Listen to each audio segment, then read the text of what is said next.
ఎవరు ఎక్కువ పైసలు సంపాదిస్తారు, ఎడ్యుకేటెడా అన్ఎడ్యుకేటెడా? మీరు ఎడ్యుకేటెడ్ అంటే రాంగ్. నీట్ కోసం అని చెప్పేసి 4 years నుంచి కష్టపడుతుంటాం. From that 9th class onwards, 9th, 10th, intermediate 2 years. కొంతమంది ఫ్యామిలీస్లో we would be the first doctors, we would be the first engineers ఉంటారు కదా.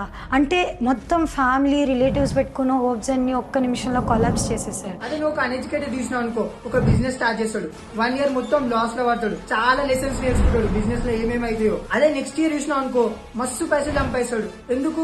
ఆయన దగ్గర ప్రాక్టికల్ నాలెడ్జ్ ఉంది, ఎక్కడ ఏమేమి అవుతుందో మొత్తం తెలుసు ఆయనకి. కానీ మన స్కూల్స్ కాలేజెస్ లో ప్రాక్టికల్ నాలెడ్జ్ నేర్పియరు. Value based education and knowledge based education, that itself is education. కానీ అదే బిజినెస్ మ్యాన్ చూసినావు అనుకో, ఒక ప్రాబ్లం ఎత్తుకుతాడు, దానికి సొల్యూషన్ క్రియేట్ చేస్తాడు, ఒక స్టూడెంట్ కి ఎంప్లాయ్మెంట్ కల్పిస్తాడు. ఏం చేయాలనుకుంటున్నావు? చదువుకోవాలనుకుంటున్నావు, బిజినెస్ స్టార్ట్ చేయాలనుకుంటున్నావు?